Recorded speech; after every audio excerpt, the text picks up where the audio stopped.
நீங்கள் பார்த்து கொண்டிருப்பது உங்கள் ஜாஷ்வா டிவி. சகல ஜனங்களுக்கும் நற்செய்தி.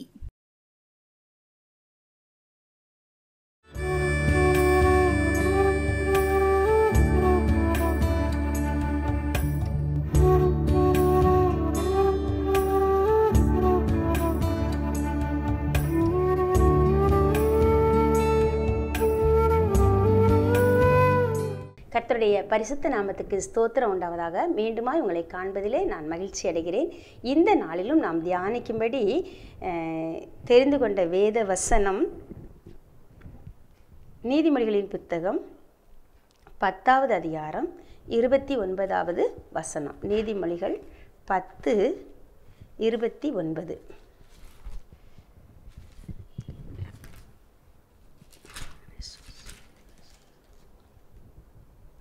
கர்த்தரின் வழி உத்தமர்களுக்கு அரண். கர்த்தரின் வழி உத்தமர்களுக்கு அரண். தியானத்திற்கு முன்பாக தலைகளை தாழ்த்தி ஜெபம் பண்ணுவோம். மறுரூப புது வாழ்வு நான் வாழவும், என் மனமாளும் மணவாளன் நீராகவும். மறுரூப புது வாழ்வு நான் வாழவும், என் மனம் வாழும் மணவாளன் நீராகவும். நான் வாழும் என் வாழ்வு உனதாகவும், நான் வாழும் என் வாழ்வு உனதாகவும். நாதாவும் வரம் தாருமே, இயேசு நாதாவும் வரம் தாருமே. உம்மோடு உறவாடவும் அன்பில் மகிழ்ந்தாட என் தேவா வரம் தாருமே, என் தேவா வரம் தாருமே. நன்றி தகப்பனே. இந்த நாளில் நாங்கள் தியானிக்கிற தியானம் உடைய சமூகத்தில் பிரீதியாய் காணப்படுவதாக எங்களோடு இடைப்பறிவீராக. இயேசுவின் நாமத்தினாலே பிதாவே, ஆமேன். கடந்த வாரத்தில் தன்னுடைய சுய புத்தியினால் தங்களுடைய வழியை தெரிந்து கொண்டு போன மனிதர்களை குறித்து நம்ம தியானித்தோம். இந்த நாட்களில் கர்த்தரின் வழியில் கர்த்தருடைய விருப்பப்படி நடக்கிற, கர்த்தருடைய சித்தத்துக்கு தங்களை அர்ப்பணித்து அவர் கொண்டு போகிற போக்கில் தங்களை அர்ப்பணித்த மனிதர்களை குறித்து நம்ம பார்க்க போகிறோம். நீதிமொழிகளில் முதலாவது ஆதியாகமத்தின் புத்தகம் 39வது அதிகாரம் 1வது வசனத்தை நம்ம வாசிப்போம். ஆதியாகமம் 39 1வது வசனம். யோசேப்பு எகிப்துக்கு கொண்டு போகப்பட்டான். யோசேப்பு எகிப்துக்கு போகலை, கொண்டு போகப்பட்டான். இதை கொஞ்சம் விளக்கமாக சொல்றதுக்காக ஆதியாகமம் 38 அதிகாரம் 1வது வசனத்தை நம்ம பார்ப்போம். அக்காலத்திலே யூதா தன் சகோதரரை விட்டு அதுலாம் ஊரானாகிய ஈரா என்னும் ஒரு மனிதரிடத்தில் போய் சேர்ந்தான். யோசேப்போட சகோதரன் யூதா தன் சகோதரரை விட்டு பிரிந்து அவனா போய் என்ன செய்கிறான், தன்னுடைய சிநேகிதன் ஒரு மனிதனை, ஈராங்கிற ஒரு மனிதனை தெரிந்து கொண்டு சிநேகிதன்கிட்ட போய் சேர்ந்தான்னு சொல்லி பார்க்குறோம். அவனாக போய் சேர்ந்ததுனால அந்த அதிகாரத்தை நீங்கள் எடுத்து வாசித்து பாருங்கள். அவன் எப்படி ஆபிரகாம் ஈசாக்குக்கு பெண் கொள்ளும்போது சொல்லுவான், நாம் குடியிருக்கிற இந்த கானானியர் இடத்துல நீ பெண் கொள்ளாமல் ஏன் ஜனத்திட்ட போய் பெண் கொண்டுட்டு வா அப்படின்னு சொல்லுவான். ஆனால் இந்த யூதா தேவனுடைய பிள்ளை, அதே ஆபிரகாமோட பேரன் தான். ஆனால் அவர் என்ன பண்ணுவார் அப்படின்னு சொன்னால் கானானியோட குமாரத்தில் பெண் கொண்டுவார். அதுக்கு பிறகு அந்த யூதாவோட வாழ்க்கையில் பலவிதமான காரியங்கள் நேரிடும். அந்த இதெல்லாம் நம்ம அந்த 38 அதிகாரத்தில் பார்க்கலாம். ஏன்னா யூதா தானாக போனான். ஆனால் 39 அதிகாரம் 1 வசனம் சொல்லுது, யோசேப்பு எகிப்துக்கு கொண்டு போகப்பட்டான். இந்த செய்தியை கேட்குற எல்லாருக்குமே யோசேப்போட சரித்திரம், ஒருவேளை கிறிஸ்தவங்களாக இல்லாதவங்களுக்கு கூட யோசேப்போட சரித்திரம் தெரிஞ்சிருக்கும். ஏன்னா மேக்சிமம் கிறிஸ்தவ பள்ளிக்கூடத்தில் படிச்சிருப்பாங்க. அந்த யோசேப்பு தன்னுடைய தகப்பனுக்கு செல்ல பிள்ளை, அவனை அவனுடைய சகோதரர்கள் பொறாமையினால் விற்று போட்டாங்க. பின்னாட்கள் வாழ்க்கை எப்படிலாம் இருந்ததுன்னு சொல்லி நிறைய பேர் தெரிஞ்சிருப்பீங்க. பாருங்கள், இந்த யோசேப்பு தானாக என்ன செய்யலை, போகலை, கொண்டு போகப்பட்டான். ஸோ ஒரு கிறிஸ்தவ வாழ்க்கை வந்து ஆண்டவராலே நடத்தப்படுகிற ஒரு வாழ்க்கையாக இருக்கும்போது அந்த வாழ்க்கையில் பலவிதமான மேடு பள்ளங்கள், போராட்டங்கள், இருளான சூழ்நிலைகள், முள்ளான பாதைகள், கண்ணீரின் பள்ளத்தாக்குகள்லாம் வரலாம். ஆனால் முடிவு எப்படிப்பட்டதாக இருக்கும்? மேன்மையாக இருக்கும். ஒரு காரியத்தின் துவக்கத்தை பார்க்கலும் முடிவு நல்லதுன்னு தான் வேதவசனம் சொல்லுது. ஆரம்பம் அற்பமாக இருக்கலாம், ஆனால் முடிவு சம்பூரணமாக இருக்கணும். கடந்த நாட்களில் நம்ம பார்த்த பிள்ளைகளோட வாழ்க்கையிலலாம் பாருங்கள், நிலையற்ற அலையுத வாழ்க்கை, குடும்பமே காணாமல் போன அதெல்லாம் நம்ம பார்த்தோம். காரணம், அவங்க தன்னுடைய சுய புத்தியை சார்ந்து கொண்டு சுய ஞானத்தில் செயல்பட்டவங்க. ஆனால் இங்கே தேவனை சார்ந்துக்கிட்டு தேவனிடத்தில் தன்னுடைய காரியங்களை ஒப்புவிச்சவங்களுக்கு, கர்த்தருடைய வழியில் நடக்க தன்னை அர்ப்பணித்தவங்களுக்கு வேதவசனம் சொல்லுது, கர்த்தருடைய வழி சுழல் காற்றிலும் புயல் காற்றிலும் இருக்கிறது அப்படின்லாம் வேதவசனம் சொல்லுது. ஆனால் ஒருவேளை சுழல் காற்றை போன்ற அனுபவம், புயல் காற்றை போன்ற அனுபவத்தெல்லாம் நம்ம ஒரு தேவப்பிள்ளை கடந்து போனால் அழுகையின் பள்ளத்தாக்க உருவ நடந்து போன பிறகு தான் நீரூற்றை நாம் என்ன செய்ய முடியும்? கண்டுகொள்ள முடியும் அப்படின்னு தான் வேதவசனம் சொல்லுது. கிறிஸ்தவ வாழ்க்கை வந்து மலர்படுக்கை கிடையாது. ஒருவேளை ஆண்டவர் வந்து ஒரு சிறு பிள்ளையை நடத்துறது போல கரவலாடுகளை மெதுவாய் நடத்துகிற தேவன் நம்ம ஆரம்ப கால விசுவாசியாக இருந்தால், இல்லை புதிய விசுவாசியாக இருந்தால் எப்படி சிறு பிள்ளையை நம்ம தாங்கி தாங்கி தாங்கி தாங்கி நடத்துவோமோ அதே போல் நம்மையும் ஆண்டவர் நடத்துவார். எப்படி வளர வளர வளர அந்த பிள்ளைகளுக்கு எப்படி ஒரு கழுகு தன்னுடைய குஞ்சுகளுக்கு, ஒரு பறவை தன்னுடைய குஞ்சுகளுக்கு பறக்க கற்றுக் கொடுக்கோ, அதே போல் ஆண்டவரும் அவருடைய பிள்ளைகளுக்கு பறக்க கற்றுக் கொடுக்கும்போது பயிற்சியின் நாட்களில் ஆண்டு பலவிதமான அனுபவங்களை கொடுப்பாரு. அது ஒருவேளை ஒவ்வொருத்தருடைய அழைப்புக்கு தக்க அந்த பயிற்சி இருக்கும். ஒரு டீச்சர் வேலைக்கு தெரிந்து கொள்ளப்பட்டவங்க டீச்சருக்குரிய பயிற்சி எடுப்பாங்க. ஒரு போலீஸ் வேலைக்கு தெரிந்து கொள்ளப்பட்டவங்க போலீஸுக்குரிய பயிற்சிகளை எடுப்பாங்க. அதே இது ஒரு ஐஏஎஸ் ஆஃபீஸர், ஐபிஎஸ் ஆஃபீஸர்லாம் அதற்குரிய பயிற்சிகளை எடுப்பாங்க. ஒரு இராணுவ வீரனாக தெரிந்து கொள்ளப்பட்டவங்க அதற்குரிய பயிற்சிகளை எடுப்பாங்க. ஸோ நம்முடைய அழைப்பு எந்த அளவுக்கு முக்கியமானதோ, எந்த அளவுக்கு மேலானதோ, எந்த இடத்துல நம்ம ஆசீர்வாதமாக இருக்க தேவன் நம்மை தெரிந்து கொண்டிருக்கிறாரோ அதற்கேற்ற பயிற்சிகளை கொடுத்து அதற்கேற்றபடி என்ன செய்கிறாரு? நம்மை உருவாக்கி வணைந்து அவருடைய கனமான பாத்திரமாக பயன்படுத்துவது தான் ஆண்டவருடைய தெய்வீக நோக்கம். அந்த நோக்கத்துக்கு யார் ஒருத்தர் தன்னை விட்டு கொடுக்காங்களோ அவங்கள ஆண்டவர் என்ன செய்றாரு? தன்னுடைய கையில் எடுத்து தன்னுடைய விருப்பத்திற்கு ஏற்ற பாத்திரமா உருவாக்குவதற்காக பலவிதமான அனுபவங்களை கூட நடத்துகிறாரு. இந்த யோசேப்பை ஆண்டவர் பின்னாட்களில் இஸ்ரவேல் ஜனம் மொத்தத்தையும் பஞ்ச காலத்தில் பாதுகாக்கணுங்கிறது ஆண்டவருடைய நோக்கம். ஸோ அதற்காக தெரிந்து கொண்ட பாத்திரம் தான் இந்த யோசேப்பு. இப்போ யோசேப்புக்கு ஒரு தரிசனத்தை கொடுத்தாரு. நீ தலைவனாக இருப்ப, நீ உயரத்தில் இருப்ப, மற்றவங்கெல்லாம் முன்னால் கைகட்டி நிற்பாங்க அப்படின்னு ஒரு தரிசனத்தை கொடுத்து அந்த தரிசனத்தை மட்டும்தான் கொடுத்தாரு. தரிசனத்துக்கு நேராக அவன் நடத்தப்படுற பாதையை குறித்த வெளிப்பாடு ஆண்டவர் என்ன செய்யலை? கொடுக்கல. இந்த நாட்கள்லையும் ஆண்டவர் அவருடைய பிள்ளைகளுக்கு தரிசனத்தை கொடுத்துருப்பாரு. தரிசனத்தை கடந்து போகிற பாதையை வழிகாட்டினார்னா நானும் நீங்களும் மாட்டேன்னு சொல்லிடுவோங்கிறதுனால பாதையை தர மாட்டார், பாதையை வெளிப்படுத்த மாட்டார். ஆனால் அந்த தரிசனத்தை நோக்கி நம்ம கண்கள் எப்படி ஆண்டவரையே நோக்கி அவரை நோக்கி பார்த்து பிரகாசமடைந்தார்கள், அவர்களுடைய முகங்கள் வெட்கப்படவில்லைன்னு வேதவசனம் சொல்லுது. அதே போல் எபிரேயர் 12 அதிகாரம் 1 வசனம் சொல்லுது, நமக்கு நியமித்திருக்கிற ஓட்டத்தில் இயேசுவையே நோக்கி ஓட கடவோம்னு சொல்லப்பட்டிருக்கு. அவரை பார்த்து ஓடும்போது நம்ம கடல் மேலே கூட நடக்க நமக்கு என்ன செய்வார்? கர்த்தர் கிருபை தருவார். ஆனால் அங்கேயும் இங்கேயும் பார்த்தோம்னு சொன்னால் அங்கே அலையையும் காத்தையும் பார்த்து மூழ்கி போகிறவர்களாக காணப்படுவோம். ஸோ தரிசனத்தை நோக்கி, தேவன் தந்த தரிசனத்தை நோக்கி தேவனை முன்வைத்தவர்களாய் தேவனை நோக்கி நம்முடைய பார்வையை செலுத்தி கொண்டு அவர் அழைத்தார், அவர் நடத்துவாருங்க எண்ணத்தோடு நம்ம போகும்போது நம்ம பாதையில் வரக்கூடிய எல்லா இடர்பாடுகளையும் எப்படி யோசேப்பு கடந்து போனாரோ அதே போல் ஸ்டெப் பை ஸ்டெப்பாக ஆண்டவர் நம்மளை நடத்தி கொண்டு போய் எந்த இடத்துக்கெல்லாம் கூட்டு போகிறாரோ அந்த இடத்துலலாம் அவர் யோசேப்போடு கூட இருந்தார். அதே போல் நம்மோடும் தேவன் என்ன செய்வார்? இருப்பார். அவர் இருந்து நம்மை வழி நடத்துவார். யோசேப்பு எகிப்துக்கு கொண்டு போகப்பட்டான். அங்கே எகிப்தில் சகோதரர் மூலம் விற்கப்பட்டான். யோசேப்பு எகிப்துக்கணும். அதே வசனம் அதுக்கு அடுத்த கடைசி பகுதி சொல்லுது, அவனை அவ்விடத்திலிருந்து கொண்டு வந்த இஸ்மவேலரிடத்தில் போத்திபார் விலைக்கு வாங்கினான். அவனை அவ்விடத்திற்கு கொண்டு வந்த பாருங்க, மல சகோதரர்கள் ஒப்புவிக்காங்க. அடுத்து இஸ்மவேலர் கொண்டு போத்திபார்ட்ட ஒப்படைக்காங்க. போத்திபார் வீட்டில் கர்த்தர் அவனோடு கூட இருந்தாருங்கிறத போத்திபார் கண்டுகொள்ள ஆண்டவர் கிருபை செய்தார். இருக்கிற நாட்களை இளைப்பாறுதலாக ஆண்டவர் இருக்க செய்தார். இப்போ இந்த இடத்த விட்டு ஆண்டவர் வேற இடத்துக்கு கொண்டு போக சித்த வைக்கார். அவருடைய தரிசனத்துக்கு நேராக அவனை நடத்துறதுனால அந்த வழி யோசேப்புக்கு புதிராக தான் இருந்துச்சு, புரியாததாக தான் இருந்துச்சு.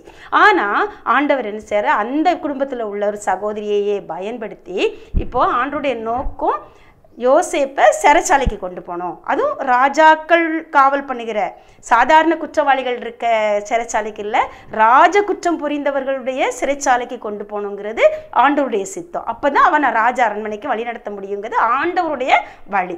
ஆனால் இந்த யோசேப்பு சாதாரண அடிமையை எந்த தவறும் செய்யாத யோசேப்பு மேலே வீண் பழி விழுந்துச்சு. அந்த வீண் பழிக்காக அவன் எங்கே செஞ்சான், சிறைச்சாலைக்கு நேராக நடத்தப்பட்டான். அந்த வசனம்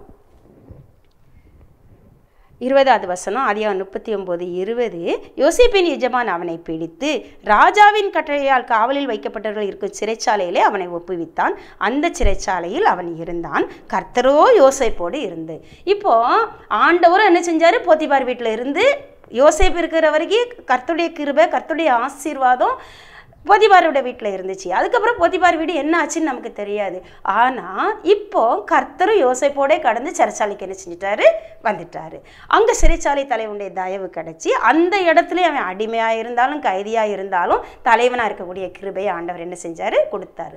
தரிசனத்தின்படி அவன் போத்திபார் வீட்லேயும் தலைவனாக தான் இருந்தான், சிறைச்சாலையிலையும் தலைவனாக தான் இருந்தான். ஆனால் ஸ்டெப் பை ஸ்டெப்பாக சோதனைகள் கூடியது. அவன் நடந்து போகிற பாதைகள் விசித்திரமாக வித்தியாசமாக காணப்பட்டது. மற்றவங்கள்லாம் இப்போ இவன் முடிஞ்சு போயிடுவான், இவ்வளவுதான் இவனோட சாப்டர் க்ளோஸ்ன்னு நினைக்கிற நேரம் ஆண்டவர் புதிய அத்தியாயத்தை கொடுக்காரு, புதிய கிருபைகளை கொடுக்காரு, புதிய பாதையில் நடத்துறாரு. ஸோ இங்கே வந்தாலுமே அவன் ஒரு மறக்கப்பட்ட ஒரு சூழ்நிலை காணப்பட்டுச்சு, சோர்ந்து போன ஒரு சூழ்நிலை அவனுக்குள்ள காணப்பட்டுச்சு. என்னைக்கு எனக்கு இந்த சிறையிருப்பின் அனுபவம் முடியும், நான் கண்ட தரிசனத்துக்கு நேராக என்னை ஆண்டவர் எப்போ நடத்துவார்னு சொல்லி ஒரு எதிர்பார்ப்பும் ஏக்கமும் அவனுக்குள்ள இருந்துச்சு. ஒருவேளை அவன் தனிமையில் ஆண்டரோடு கூட உறவாடக்கூடிய ஒரு அனுபவத்தில் அவன் இருந்தான். ஆனால் ஒரு நாளொன்று வந்தது, ஏற்ற காலத்தில் ஆண்டவர் ராஜாவுக்கு கனவை கொடுத்து சொப்பனத்தை கொடுத்து ராஜா மூலமாகவே இவனை திரும்பவும் பாருங்க, அந்த 40வது அதிகாரம் 41வது அதிகாரம் 14வது வசனத்தை பார்த்தோன்னு சொன்னால், அப்பொழுது பார்வோன் யோசேப்பை அழைப்பித்தான், அவனை தீவிரமாய் காவல் கிடங்கிலிருந்து கொண்டு வந்தார்கள். எந்த சூழ்நிலையும் யோசேப்பு தானாக வெளியே வர முயற்சிக்கலை. ஆனால் அவன் சின்ன இந்த பலவீனத்தின் நிமித்தம், மாம்ச பலவீனத்தின் நிமித்தம், நீ வாழ்வடைந்திருக்கும் போது என்னை நினச்சிக்கோ, ராஜா கிட்ட என்ன ரெக்கமெண்ட் பண்ணுன்னு சொன்னான். அவன் யார்கிட்ட சொன்னானோ அவன் மறந்து போகலை, ஆண்டவர் அவனை மறக்க வச்சிருந்தாரு. ஏற்ற காலத்தில் சொல்லணுங்கிறதுக்காக பார்வோனுக்கு சொப்பனம் வந்து பார்வோன் அதை பகிர்ந்து கொள்ளும்போது யார்கிட்ட சொன்னானோ அதே அந்த பானபாத்திரக்காரன் என்ன செய்கிறாரு, ராஜா கிட்ட போய் யோசேப்பு குறித்து பேசுகிறாரு. இதில் யோசேப்பு பேசுனதும் தவறில்லை. ஏன்னா நாவின் பிரதியுத்திரம் மனுஷனுடைய இருதயத்தின் எண்ணங்கள் அநேகமாக இருக்கும், ஆனால் நாவின் பிரதியுத்திரமோ கர்த்தரால் வரும்னு வேதவசனம் சொல்லுது. ஸோ அந்த பானபாத்திரன்கார்கிட்ட யோசேப்பு சொன்னதை அவன் நினைக்கான், இவனுக்கு நடந்ததையும் அவன் நினைக்கான். ராஜா கிட்ட போய் ரெக்கமெண்ட் பண்ணா, ராஜா ஆள் அனுப்பி அவனை கொண்டு வரான். எங்கேயுமே யோசேப்பு சுயமாக என்ன செய்யலை, செயல்படலை, சுய புத்தியின்படி செயல்படலை, சுய ஞானத்தின்படி செயல்படலை. அவனுக்குள்ள 1000 போராட்டம் இருந்தாலும் அவன் அத்தனையும் சகித்து கொண்டு நீடிய பொறுமையோடு இருந்ததுனால ஏற்ற காலத்தில் அவனை என்ன செஞ்சாங்க, ராஜா கிட்ட கொண்டு வராங்க. ராஜா அவனை என்ன செய்கிறான், அவன்கிட்ட பேசுகிறான், தன்னுடைய காரியங்களை தெரிவிக்கான். அங்கே தேவஞானம் வெளிப்படுது, வெளிப்பாடுகள் வருது, இவனோட கர்த்தர் இருக்கிறாருங்கிறத ராஜாவும் உறுதிப்படுத்திட்டு அவனை குறித்து ஒரு சாட்சி, தேவாவியை பெற்ற உன்னை போல வேறொரு மனுஷன் உண்டோன்னு சாட்சி கூறி அவன் அரண்மனைக்கு அவன் பக்கத்தில் அவனுடைய சிங்காசனத்துக்கு நேரம் அவனை கொண்டு வந்து விட்டான். பாருங்க, இத்தனையும் ஆவியானவரால் ஸ்டெப் பை ஸ்டெப்பாக நடத்தப்பட்டுச்சு. இதான் கொண்டு போகப்படுகிற வாழ்க்கை. இல்லை, இதை குறித்து நம்ம பார்த்தோன்னு சொன்னால் எஸ்தரோட புத்தகத்தில் பார்க்கலாம். எஸ்தரை கன்னியர்களை கூட்டி சேர்க்கும் போது எஸ்தர் அரண்மனைக்கு அழைத்து கொண்டு போகப்பட்டாள். அங்கே இருந்து பொறுமையாக தன்னுடைய காரியங்களை செய்துக்கிட்டு இருக்கும்போது ராஜாவினிடத்தில் அழைத்து கொண்டு போகப்பட்டாள். ராஜா கண்ணில் தயவு கிடச்சி அவள் என்ன செய்கிறா, மகாராணியா வஸ்தியோட இடத்துக்கு அழைத்து கொண்டு போகப்படுகிறாள். இது எல்லாமே தேவ நோக்கத்தின்படி தெரிந்து கொள்ளப்பட்ட பிள்ளைகள். இன்னும் நம்ம இந்த நிறைய பார்க்கலாம். இதை தானியலில் பார்க்கலாம். தானியல் எப்படி பாபிலோன்ல இருந்து இஸ்ரேல் தேசத்திலிருந்து சிறை பிடித்து கொண்டு போகப்படுகிறார். அங்கே பயிற்சி அளிக்க கொண்டு போகப்படுகிறார். பயிற்சி அளித்த பிறகு அவங்க 4 பேரை கொண்டு ராஜசமத்தில் கொண்டு போய் நிறுத்துகிறாங்க.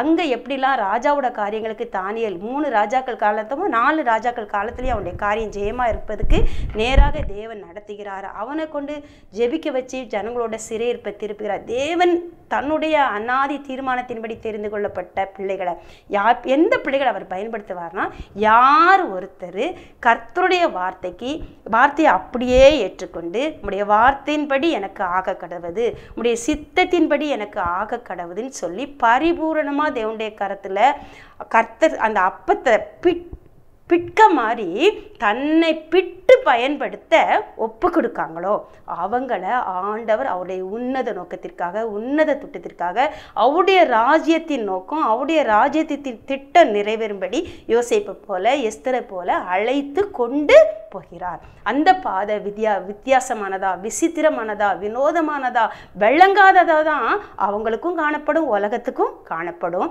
ஆனால் முடிவு நல்லதாக இருக்கும், மேன்மையாக இருக்கும், பரிபூரணமானதாக இருக்கும். கர்த்தர் இந்த வார்த்தையை நம்ம வாழ்க்கையில் ஒவ்வொருத்தருடைய வாழ்க்கையிலையும் நிறைவேற பண்ணணும் அப்படின்னு சொல்லி நம்ம ஒப்பு கொடுப்போம். அப்படி ஒப்பு கொடுத்தோம்னா சங்கீதம் 23 அதிகாரம் முழுதும் சொல்ற மாதிரி கர்த்தர் என் மேய்ப்பராக இருக்கிறார், நான் தாழ்ச்சி அடையே நம்ம அறிக்கை பண்ணிட்டு அவருக்கு பின்னால் செல்ல துணியும் போது எப்படி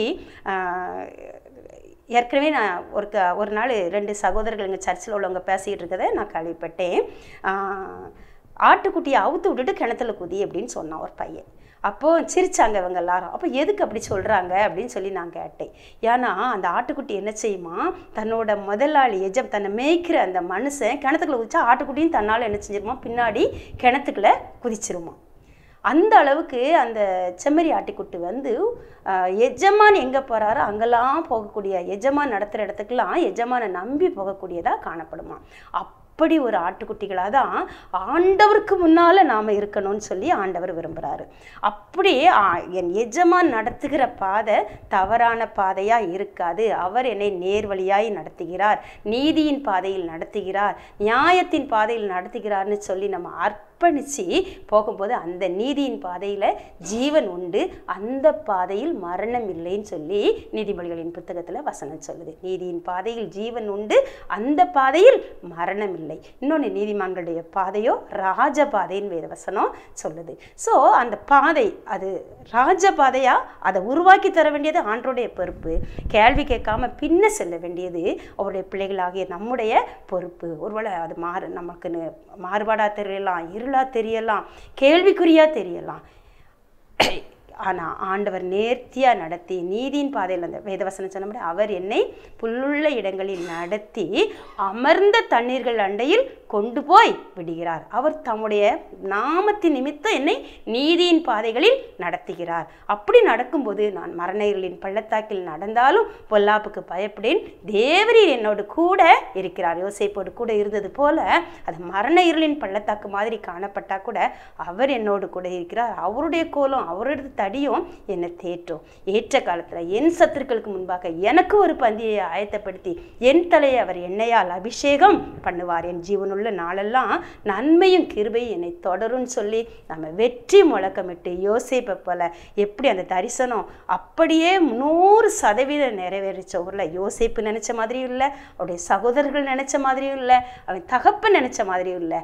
கர்த்தருடைய நினைவுகளின் படி நேர்த்தியா அழகா நம்ம மனித புத்திக்கு எட்டாததா கிரகிக்க முடியாத பெரிய காரியமாக யோசேப்போட உயர்வு காணப்பட்டது. அவன் ஆசீர்வதிக்கப்பட்டான், அவனுடைய குடும்பம் ஆசீர்வதிக்கப்பட்டது, அவன் நிமித்தம் வெகு ஜனங்கள் உயிரோட காக்கப்பட்டாங்க. அந்த எந்த தேசத்தில் இருந்தானோ அந்த ராஜாவுக்கும் அவன் ஆசீர்வாதமாக காணப்பட்டான். நம்முடைய வாழ்க்கையும் கர்த்தர் அப்படி எடுத்து பயன்படுத்தும்படி அவருடைய கரத்தில் நம்ம முற்றிலுமாக நம்ம அர்ப்பணிப்போம். கர்த்தருடைய வழிகள் செம்மையானவன்கள் நீதிமான்கள் அவைகளில் நடப்பார்கள் என்ற வசனத்தின்படி நம்மை நாமே அவருடைய கரத்தில் ஒப்பு கொடுப்போம். கர்த்தர் நம்முடைய வாழ்க்கையில் பெரிய காரியங்களை செய்வாராக. தலைகளை தாழ்த்தி ஜெபம் பண்ணுவோம். நடத்தி வந்த பாதைகளை நினைக்கும் போதெல்லாம் கண்ணீரோடு நன்றி சொல்லி துதிக்கிறேன் ஐயா. உங்க அன்பு பெரியது, உங்க இரக்கம் பெரியது, உங்க கிருபை பெரியது, உங்க தயவு பெரியது. உங்க அன்பு பெரியது, உங்க இரக்கம் பெரியது, உங்க கிருபை பெரியது, உங்க தயவு பெரியது. நன்றி தகப்பனே, நன்றியோடு துதிக்கிறோம். நீங்கள் எங்களை நடத்துகிற பாதையில் ஆண்டவரே உங்களை நம்பி உங்கள் பின்னால் ஆண்டவரே அப்பா ஆட்டுக்குட்டியை போல அமைதியாக பின்தொடர எங்கள் ஒவ்வொருவருக்கும் கிருபை தாங்க. உங்கள் பூரண ஆசீர்வாதத்தை சுதந்திரித்து கொள்ள வழி நடத்துங்க. துதிகன மகிமை எல்லாவற்றையும் நீர் ஒருவரே எடுத்துக்கொள்ளுங்க. இயேசுவின் இன்ப நாமத்தில் ஜெபிக்கிறோம் நல்ல பிதாவே, ஆமென்.